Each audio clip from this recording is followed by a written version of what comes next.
तुर्की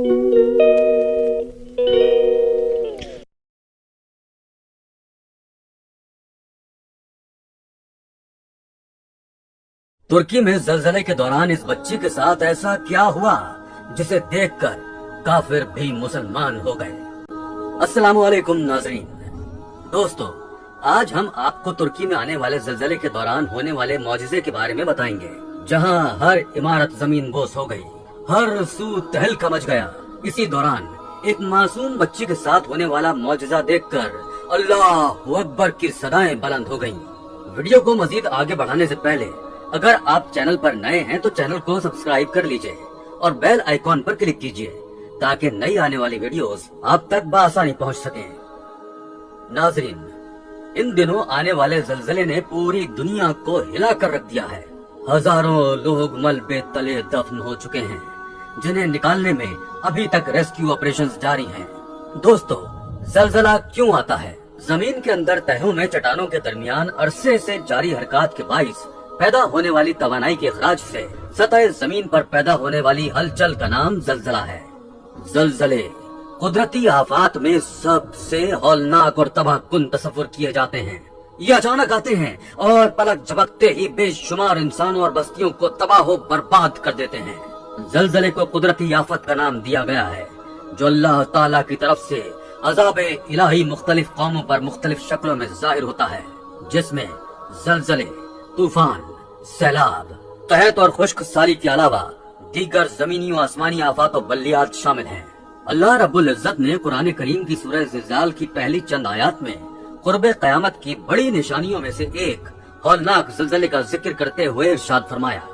सूरह ज़िलज़ाल, सूरत नंबर 99, आयत नंबर 1-3। जब जमीन अपने सख्त भौचाल से बड़ी शिद्दत के साथ थर थराई जाएगी और जमीन अपने सब बोझ निकाल बाहर फेंकेगी और इंसान हैरानो शशदर होकर कहेगा, इसे क्या हो गया है। सूरह शूरा में इरशाद खुदाबंदी है। सूरह शूरा, सूरत नंबर 42, आयत नंबर 30। और जो मुसीबत भी तुमको पहुंचती है तो उस बदामाली के सबब से ही पहुंचती है जो तुम्हारे हाथों ने कमाई होती है। हालांकि बहुत सी कोताहियों से तो वो दरगुजर भी फरमा देता है। कुदरती आफात जैसा कि जलजले हमारी अपनी ही कोताहियों के नतीजे में रूनुमा होते हैं। हर शख्स के आमाल एक से नहीं होते, सब पर मुसीबत उसके आमाल के मुताबिक ही आती है। कुछ के लिए ये कुदरती आफात जहाँ मुसीबत बनकर आती है, वहीं अल्लाह ताला के नेक बंदों पर ये बतौर आजमाइश भी मुसल्लत की जाती हैं। अगर हम ताज़ा तरीन जलजले की सूरत हाल पर गौर करें तो मंजर आम पर आने वाली तस्वीर इंसानियत को खून के आंसू रुला रही है।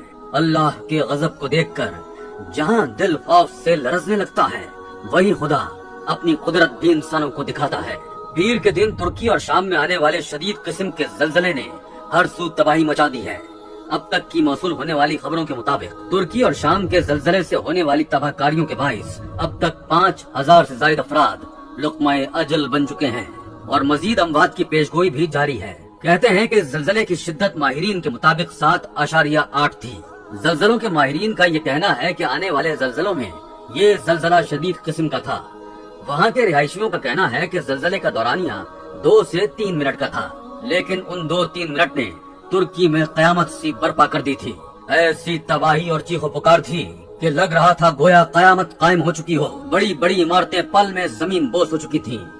चारों तरफ एक अफरा तफरी का आलम था। लोग घरों से निकलकर सड़कों पर भागने लगे थे। किसी को किसी का होश न था। दोस्तों, कहते हैं कि जब बेहयाई हद से बढ़ जाए तो वहाँ आसमानी और जमीनी अजाबों का नुज़ूल शुरू हो जाता है। अगर हम तुर्की के बारे में कुछ नजर सानी इस हवाले से करें तो ये बात साबित होती है कि तुर्की एक इस्लामी मुल्क है, मगर जैसे जैसे वक्त गुजरा फकत अशिया ही नहीं बल्कि लोग भी, वहाँ रहने वाले मुसलमान भी एडवांस होने लगे। तुर्की हुस्न में अपनी मिसाल आप है, लेकिन जब औरतों ने अपने हुस्न पर बेपर्दगी आम कर दी और सड़कों पर सरेआम बेहयाई दिखाई जा रही है, लोग इस्लाम की जानिब कम और दुनियावी रौनकों की जानिब ज्यादा खुद को राग़िब कर रहे हैं। वहाँ की ड्रामा इंडस्ट्री में बनाए जाने वाले ड्रामे उरियानी और बेहूदगी की आला मिसाल बन चुके हैं। यहाँ तक कि मस्जिदों से आती अजान की आवाज के बावजूद जब लोग नमाज की तैयारी करने के बजाय ये इंतजार करने लगे कि कब अजान खत्म हो और वो अपना म्यूजिकल कॉन्सर्ट दोबारा से एंजॉय कर सकें, तब ये कुदरती आफात ही बतौर सजा इंसानी जिंदगी को दरहम बरहम करके रख देती हैं। सड़कों पर चलती सरेआम बेहयाई तो अब तुर्की जैसे इस्लामी मुल्क का मामूल बन चुका है। नीम उरिया वजूद लिए खवातीन अपने बाप भाई या शौहर के साथ बासानी बगैर किसी हया के आ जा रही हैं। तुर्की में खतरनाक नौयत का ज़लज़ला आने से कई इमारतें जमीन बोस हो गईं। लोगों में अफरा तफरी सी मच गई। बहुत से लोगों के प्यारे मलबे के नीचे दफन हो गए तो किसी का पूरा खानदान ही हस्ती से मिट गया। अभी इस सदमे से लोग निकले नहीं थे कि एक बार फिर जमीन कांप उठी। एक और शदीद तरीन ज़लज़ले के झटके ने कई जिंदगियां निगल ली और अब तक हजारों लोग इस आफत का शिकार होकर वफात पा चुके हैं, जबकि कई जख्मी हैं और अभी भी मलबे के नीचे मौजूद हैं। हर सू चीखों पुकार और अपने प्यारों का नाम पुकार कर सिसकियां लेती आवाजें इंसान का दिल झंझोड़ रही हैं। कई दिन से रेस्क्यू ऑपरेशन जारी था। वजनी पत्थर और टूटी इमारत को हटाकर जख्मी लोगों को निकाला जा रहा था। इसी दौरान कुछ एहलकारों को एक खातून की चीखने की आवाजें सुनाई थी। वो बड़े पत्थरों और मलबे के ढेर को हटाकर ये निशानदही करने लगे कि आखिर ये आवाज आग किस सिमत से रही है। इस ज़लज़ले को चंद दिन बीत चुके हैं और इस मलबे के नीचे से अभी भी चीखों पुकार का सुनाई देना वहाँ जिंदगी की अलामत को जाहिर कर रहा है। वहाँ की रेस्क्यू टीम का अफराद का कहना था वो औरत बुरी तरह चिल्लाकर मदद के लिए पुकार रही थी, लेकिन भारी पत्थरों के मलबे को उठाना एक मुश्किल अमर था। इस वक्त उस औरत की चीखों पुकार सुनकर रेस्क्यू टीम के अलावा मकामी लोग भी जमा हो गए और मलबा उठाने लगे ताकि एक जिंदा इंसान को बचाया जा सके। लेकिन बहुत लोगों के पत्थर हटाने की कोशिश भी इस बड़े मलबे के ढेर को हटाने के लिए नाकाम थी। लेकिन चीखों पुकार ऐसी थी, दिल को तड़पाए जा रही थी। लोगों की बेचैनी का ये आलम था कि वहाँ मौजूद सब लोग ही इस मलबे को हटाने लगे। वक्त के साथ साथ वो औरत मजीद बुलंद आवाज में चिल्ला रही थी। रेस्क्यू एहलकार उसे अपनी मौजूदगी का एहसास दिलाते हुए उसे हौसला रखने की तलकीन कर रहे थे। हर सू चीखों पुकार और लोगों की सिसकियां एक हौलनाक फजा पैदा कर रही थी। इस मलबे को हटाने में 30 मिनट तक का वक्त लग गया।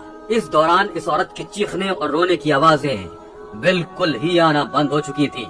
लोगों को ये लगा कि शायद वो औरत ऑक्सीजन न मिलने की वजह से मजीद सांस नहीं ले पा रही, इसलिए इसकी चीखें अब दम तोड़ गई थी। एक एहलकार ने एक बड़े पत्थर को जरा सा सिरकाया ही था कि उसे किसी नन्हे वजूद की मौजूदगी का एहसास हुआ। अगर वो पत्थर को जरा सा भी मजीद सिरकाते तो बच्चे को चोट पहुंच सकती थी। पत्थरों के बीचों बीच एक नौमौलूद बच्चे ने जन्म लिया था। ये मंजर किसी मौजज़े से कम न था। जहाँ इतनी तबाहकारियां हुई और लोग इस आफत का शिकार हो गए, वहीं ये नन्हा बच्चा पत्थरों के बीच यूं लेटा था गोया माँ की गोद में पुरसुकून सो रहा हो। उसकी कैफियत देखकर ये अंदाजा लगाया जा सकता था कि उसे पैदा हुए ज्यादा वक्त नहीं गुजरा और वहाँ एक औरत भी मौजूद थी जिसकी हालत देखकर लग रहा था कि वो बच नहीं पाएगी। वहाँ मौजूद लोगों ने इस औरत पर एक चादर फेंककर उसे ढांप दिया और इस बच्चे को भी गोद में भर लिया। इस बच्चे की विलादत अभी अभी हुई थी। वो औरत मर चुकी थी, लेकिन वो बच्चा बिल्कुल सही सलामत था। रेस्क्यू एहलकार और वहाँ मौजूद लोग ये मंजर देखकर रो पड़े। हाथों में आते ही वो बच्चा रोने लगा। इस मंजर ने कई आंखें अश्कबार कर दी। इस बच्चे का जिंदा रहना किसी मौजज़े से कम नहीं था।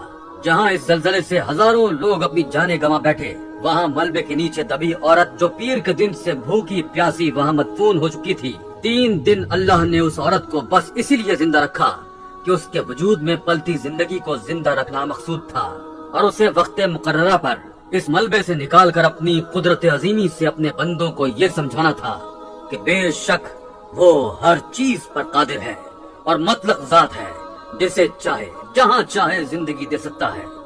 ये मंजर देखकर जहाँ रब्बे करीम की जात की बड़ाई दिल में आती है, वहाँ ये बात भी सामने आती है कि इंसान न जाने खुद को क्या समझता है और गुरूर और तकब्बुर में खुदाई दावे करने से गुरेज नहीं करता।